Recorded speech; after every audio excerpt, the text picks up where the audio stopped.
Well, so here we go. Hi. I'm gonna try to do doing this for a while. What the hell?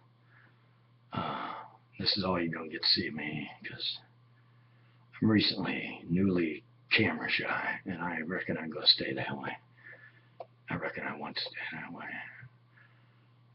Fuck, and we live in such a see me, see me, see me. Let's be a celebrity. Let's be somebody. My asthma of media celebrity culture is just fuck the river, fuck the river. The river's turned into the fucking ocean, and the ocean is swallowing us all. Anyway, the reason I'm here is because I recently moved, and this is my place. It's actually quite nice. It's one room,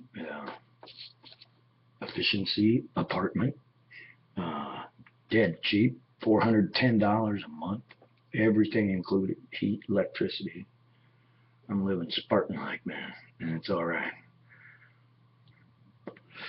Life's different lately. Life's real different. Real quick got real different. In less, oh shit, in 2 weeks, really. I lived like a fucking 5 years in 1 week, or lived backwards in 25 years in 1 week. Yeah, it's really more than that. But it's not awful. Part of that moving backwards, living backwards, is this very building that I'm in right now. I lived in when I was, I think it was 1988. No, it would have been more like 1990. 29. I would have been like 29, 30 years. No, that ain't right. Nope, it was earlier than that. Dylan wasn't born yet. Oh, sorry. Shut up, Smith. Yeah, Smith's my real name, but and that is not important. All right. Anyway, I didn't mean to ramble. I found this old, I don't know, anybody's ever written, or even if it's just a journal or notes or songs or, stories, poetry, song lyrics. That's how I started writing what ended up becoming poetry. When I was a kid, teenager, I actually could play the piano quite well. Was took classically trained and shit like that. Won a state contest once with the most original interpretation of Fur-Elise I've ever heard, said the judge. Yeah, I remember that because that was kind of special. I was like 15. I quit lessons when I was like, well, when I get a car, about a little bit before I got a car. Once you get a car, man, you're 16, you live on a car. Fuck that, man. You got everything to do, as long as it happens in that fucking car. If it don't happen in that car, or that car don't take you to where it happens, you stop doing it. Anyway, all right, shut up, Smith. So, in the move, and pulling old stuff from the house where my wife and my daughters still are. I'm just now an outpost of the home. It's all good. We're all friendly for those who will pretend to be concerned, and if you are concerned, fuck you even more. Don't talk to me about that. Don't talk to me about fucking my life, okay? On a goddamn public internet. That is just such a violation. We can have impersonal conversations, you could say. Yeah, I'm going to meet people for a drink. John Marsh, I hope. And, God damn it. I always forget this guy. You're always this grinder to me. That's not Matt. It's, oh, fuck me. I hope I don't hear this, dude. Really cool English dude. Looking forward to having a drink. Man, Bristol. How did Bristol become the center of fucking Britain? So I get this plan this vacation kind of on impulsively. May 15th to June 19th. But the thing that tipped it was a concert in Bristol on May 26th. It's Fucked Up. That's a band's name. One of my favorite fucking bands, and I've never fucking seen them, and they're fucking intense. And anyway, Fucked Up with Titus Andronicus, another band I fucking love. I have seen them. But anyway, so that became like a pilgrimage, man, to see those two together. Somewhere else, out of this fucking hellhole of a cracker infested fucking gun-toting crazy people country. The people are all weaponized, man. This is fucking worst, most poison, violent, karmically. I mean, seriously, you look at the history. Anyway, all right, I'm rambling again. I was going to read a whole sensitive poem and shit. Well, no. Excuse me. Yeah, I'm kind of clogged up, wintry, cold, dry. Fucking cold up here. I think it's like 0 or 0 with the wind chill. I don't know. I don't really look at the weather. I'm very weird that way. I get the apps are everywhere. The weather's everywhere. You're surrounded by the news and the announcements of the weather. But you're surrounded by the fucking weather. If I want to know what the weather is, I go out in it. I look out in it. You know, I don't need to. It is what it is, and what it's going to be. Okay, I guess it's good to know if it's going to change, and you go out, you know, in shorts, and it turns 0 at 4 o'clock, which can happen up here in this godforsaken blue neck land, Wisconsin. I don't belong here, man. Okay, well, anyway, back to this. I found this. I wrote this about the time. Well, I actually wrote this when I lived here in this very fucking building. The original version of what came to be Cacophony, which is probably my favorite piece and my most, well, it's the longest piece. It's epic. I mean, it's my version of The Wasteland, T.S. Eliot. In fact, it directly refers to that. In fact, yeah, it started out as an exercise in a goddamn poetry workshop. But it didn't. No, that's when it started out with what I'm going to read right here. Yeah. Here, I'll show you that. Well, I can't. I suck at cameras. But anyway, this is like 20. Anyway, I'm in the very place that I was half a life ago. Single, poor, student, new student. I was about 26 years old. That's right. This was the second place. No. This was the first fucking place I lived when I came back to Milwaukee. That's right. Fuck, I'm just now remembering this. Anyway, so I was indeed 25 years old. I am now 52. I read to you at the reverse age of half a life ago me. Leader in B flat, number 27. I confess I want to subdue your perceptions, to seduce you with sound. With a sophomoric imagination, I further imagine mine, with a vexed sense of leftover humor. Because I've nothing better to do. Because I'm sad, yeah, try that. Because what comes in will not sit down. Because I'm terribly scared, really, this is my name, of piercing and tattoos. Pain is a pain, quite frankly. Though my tongue could benefit from the discipline of another language, a better screaming than I can attain in a room. Nobody hears me when I die in my favorite salient movie. I copy the worst and dub the voices in the morning. When I wash, I begin inevitably at the neck and refrain from soap operas that evacuate the moment they're over. I dust the skin from under my bed, the flecks that exit me nightly. Rearrange the furniture for winter, watch the TV, watch me with interest. Jesus. This is scary. I actually haven't read this. Fluids in and fluids out, fingering the labeled keys to the pockets, each imagining a prison, each confirming a leased and closed circuit prison. There is only water here, Possum. No rock to speak of. No shadow, as far as anyone can remember. Unreal, maybe, but every city implies its opposite, and there are no yeomen here in frontier blue overalls raising corn or hell. Each in her respective bad mood. Each in absence unto him, unto her, mindful of tending an unwatched image. No porcelain for us, no icons, no smocked rituals, no skin on our chicken, no skeletal creed to drape the meat of our days. The waiter comes when we can afford it, to tell us his name, show us his bones. He is a waiter, and he knows it. We are shameful whores, not sure if we're dressed or whether we're wearing out our welcome in red or purple or fuchsia.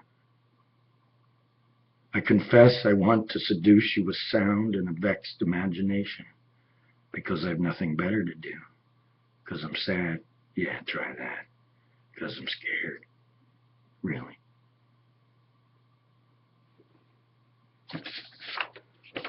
Tonight's crimes are brought to you by the sirens and Bradley exterminating. No, not the disembodied songs of literature and weathered and unchained women tempting a seaworthy shyster mesmerized at his maypole, but by clean-cut bug killers in company mustaches and dry-cleaned uniforms leaning as a team against a friendly pickup truck.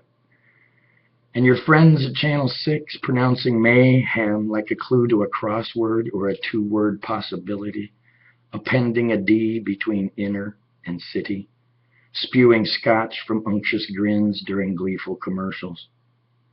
But the rocks are angry in their upturned hats, and the hard places pissed in new superstar jackets. The three-piece brute stirs the fireplace, toasting the distance from his suburb to Mars. And Kirk rehearses his passions for will and freedom and necessary suffering, depriving Spock of pink affection and a paradise of spores.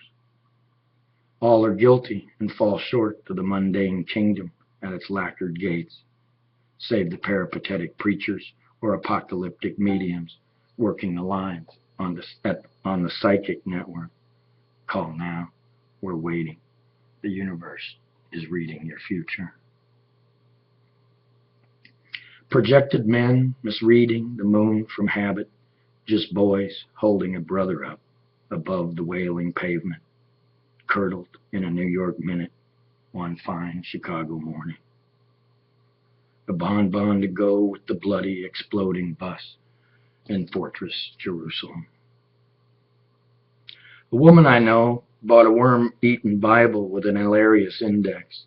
She tore labels off her cans so everything she eats is a mystery. I want to meet her. Maybe she would help me sleep through the morning and my loud alarm. So this is the way the world comes in. Fluids in and fluids out, a watery procession of shampoos and delusions, an aimless slick of disjecta, a deposit of goo behind the hatted statue. Matrix of surds. You pick an unpublished number and leave yourself absent from the hefty blue book. Hip teenagers are feeding the kids and skipping school. Mom and dad are on the loose this week, calling her mom retired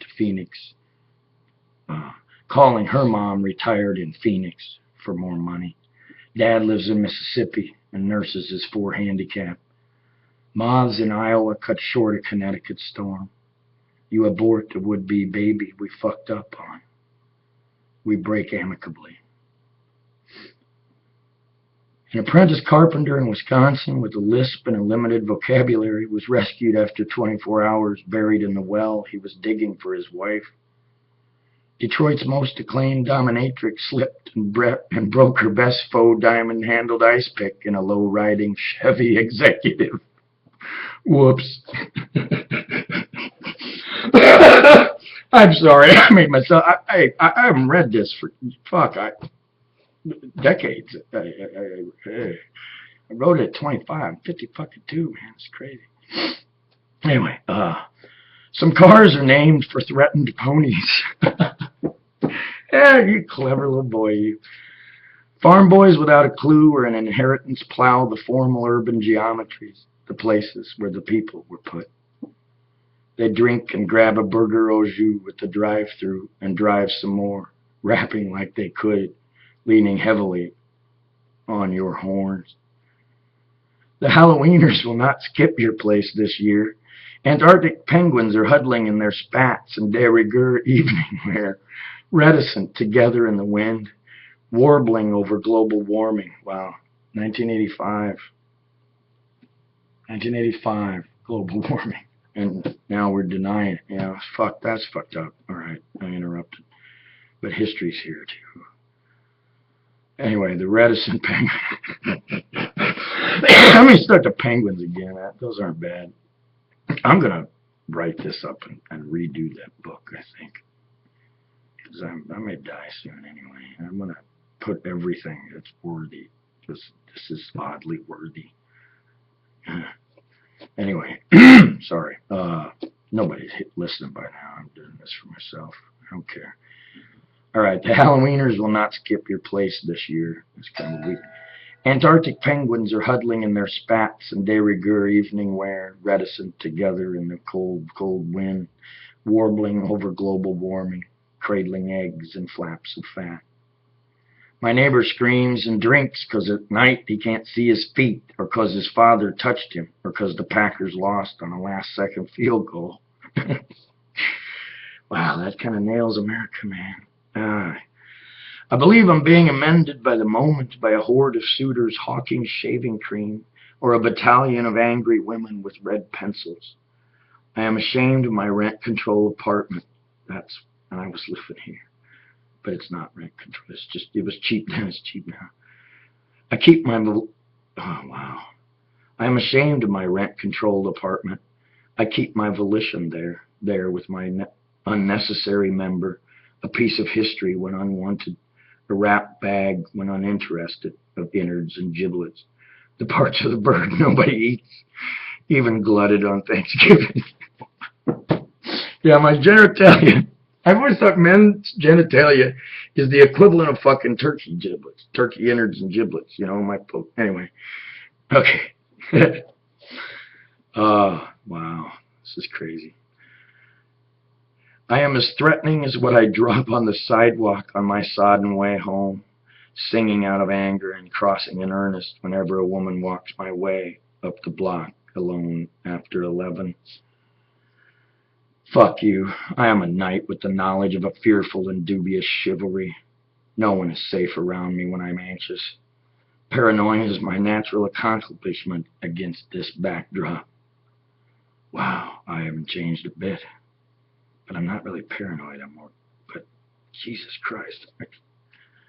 Fuck. I guess I have regressed because this person is so me. He's 25. Fuck. Yeah, Jenny, you were right. Anyway, I'm gonna go back to I'm as threatening as what I drop on the sidewalk on my sodden way home, singing out of anger and crossing in earnest whenever a woman walks my way up the block past 11.